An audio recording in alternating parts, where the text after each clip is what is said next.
வணக்கம். புது கவிதையில் ராமாயணம், லக்ஷ்மியின் கம்ப ராமாயணம். எழுதி வாசிப்பவர் உங்கள் லக்ஷ்மி ரவி. தொடர்கிறது லக்ஷ்மியின் கம்ப ராமாயணம், பகுதி 55. மாயா சீத்தை படலம். மண்டபத்தில் புகுந்த அரக்கன் மந்திர சபையினை அடைந்தான். நேர்ந்த நிகழ்வுகள் அனைத்தையுமே சோர்வுடன் அவைக்கு பகிர்ந்தான். மாலியவான் அறிவுரை: இமைப்பின் பாய்ந்து மறுத்து மலைதனை சுமந்து வந்த வல்லவன் அனுமன் அவன் மேருவை கொணர்ந்து நகர்மேல் இடும் முன் முறைப்படி சீதையை விடுதலே தருமம். ராவணன் வீரமொழி: கெட்டன படைக்கலம் எல்லாம் எனினும் கெடாது எந்தன் கைவாள் எண்ணின் வேட்கையை வெட்டி நான் விடுவதற்கோ கிளிய நாளை காதலுடன் பிடித்தது. வேட்கை, விருப்பம், பற்று. அச்சம் கொண்டோர் அகன்று போவீர், துச்சமான மனிதரையும் நீச்சமான குரங்கினையும் இச்சை தீர அழிப்பேன் நான் என எச்சரித்தான் வன்திரள் அரக்கன். இந்திரஜித்து கூறுதல்: அயன்கணை தீண்டா மேனி கொண்டவன் வானவன் அல்லன், மானிடனும் அல்லன், வீடனன் மெய்யிற் சொன்ன ஒருவன் என்றே ஐயமர தெரிந்தது இன்றே. அன்னது வேறு அது நிற்க, மண்ணில் வீழ்ந்தவர் வீழ்க.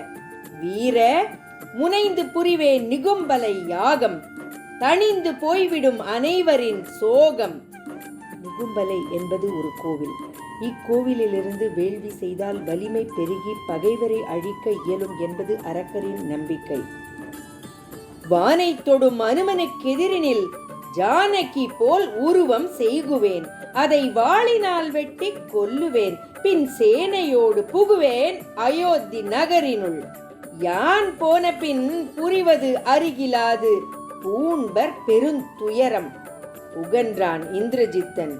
அன்னது புரிதல் நன்றென தகப்பன் சொன்னான், தன் பணி புரிய மைந்தன் தனியிடம் சென்றான். சுக்ரீவன் இலங்கையை எரியூட்டுவோம் என்று கூறுதல். தொல் நகரமாம் இலங்கையை கொள்ளி கொண்டு கொளுத்துவோம் என்றலும் கொள்ளிகள் வீசினர் வானரர், கொழுந்து விட்டெறிந்தது மாநகர். மலையை வைத்து திரும்பிய அனுமனை இந்திரஜித்து நெருங்குதல். மானனையாளை ஜானகியாய் உரு செய்தான், வடிக்குழல் பற்றி வாளினை உருவினான். இப்பெரும் போரெல்லாம் இச்சித்திர பெண்ணால்தான், செப்பினன் எந்தை துறந்தனன் தன் பித்தை. மானனையாள் மான் போன்ற ஒரு மங்கை. சிந்துவேன் யான் இவளின் ஆவி என்றதும் அந்தம் இல் மாருதியோ அஞ்சி நடுங்கினான்.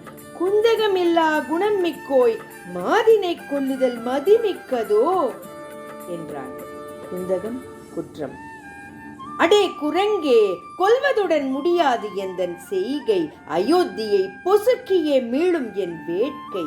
தம்பியரும் தாய்மாரும் வெந்து அவிந்திடுவர், போமின் அயோத்தியை காமின் என்றதும் அருளாய் அருளாய் என்றபடியே அலறினாள் அம்மாயா சீத்தை.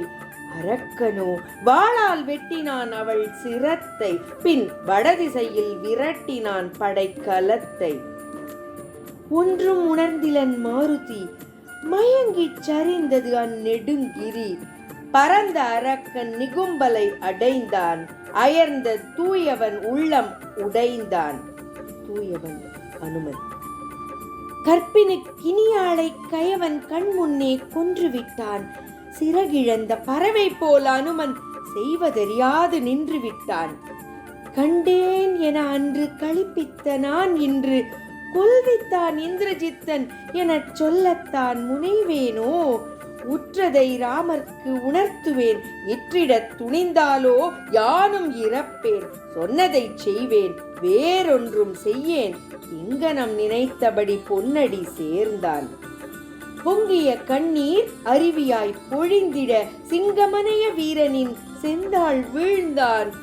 விளைந்ததை விளம்பென வில்லாளன் வினவிட பிளந்தனன் பிராட்டியை இந்திரஜித்தன் என்றபடி விம்மினான். சீதை கொல்லப்பட்டதை அறிந்த ராமன் நிலை.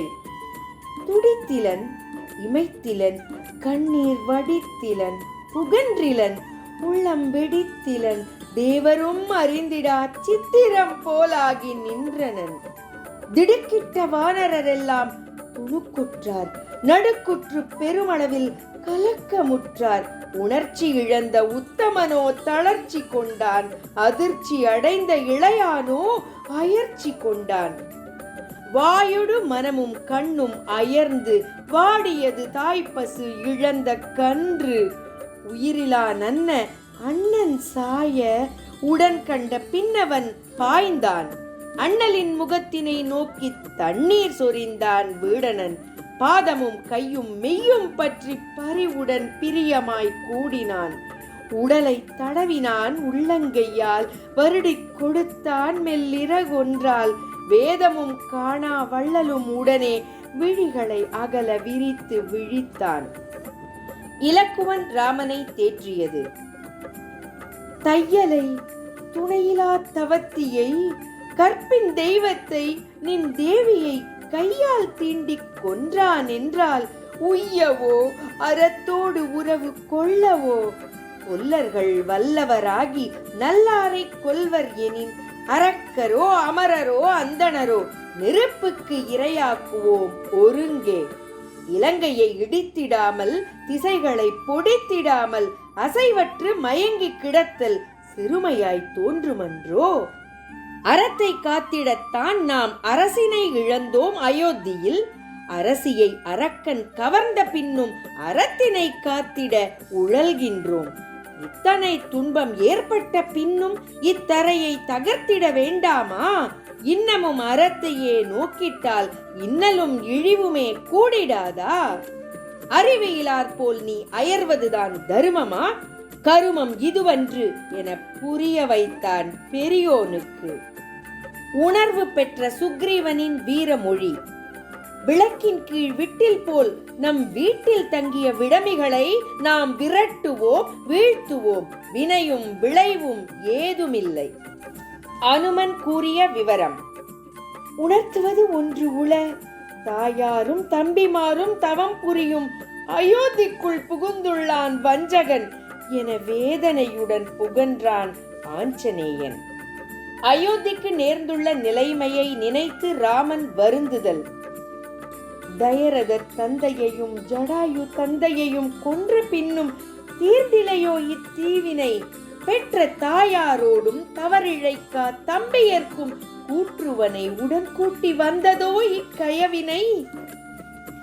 இலக்குவன் பரதனது ஆற்றலை புகழ்தல்.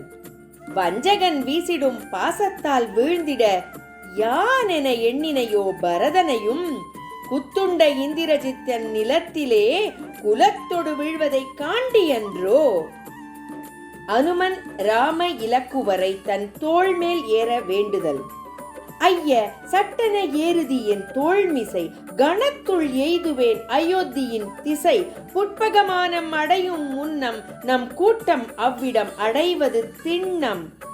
ஏறுதும் என்றபடி வீரர்கள் எழுந்தனர், கூறுவது உளது என்றான் வீடனன். கற்பினுக்கரசியை தீண்டிக் கொள்கையில் முத்திரத்து உலகும் வெந்திருக்குமன்றோ? ஐய, மாயம் என்றிதை அயர்க்கின்றேன். யான் சீதையின் இருப்பிடம் அடைகின்றேன். பொருத்தமுற பார்த்து நான் உற்றது உரைத்த பின் பொருந்தியது செய்யத்தக்கது என வண்டின் உரு கொண்டான் வீடனன். தன்மை பொருந்திய அசோக வனந்தனில் கண்டனன் தானே தன்னிரு கண்களால். அவள்தான் பெண்மையின் அம்சமாம் பொன்மயிலாள். ராமனுக்குச் சொல்வது. அருந்ததி கற்பினாளுக்கு அழிவு உண்டோ?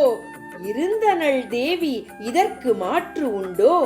மாயமிழைத்த அரக்கன் நிகும்பலை புகுந்துள்ளான். வேள்வியை முடித்து நம்மை வேரோடழிக்க உள்ளான். உலகம் ஏழும் கடல்கள் ஏழும் தீவுகள் ஏழும் எழுந்தாற் போலவே கிளர்ந்த கவிகளும் குளிர்ந்து ஆர்த்தன, மலர்ந்து மகிழ்ந்து களியாட்டம் போட்டன. இத்துடன் பகுதி 55 நிறைவு பெறுகிறது. காத்திருங்கள், பகுதி 56 தொடர்ந்து வரும்.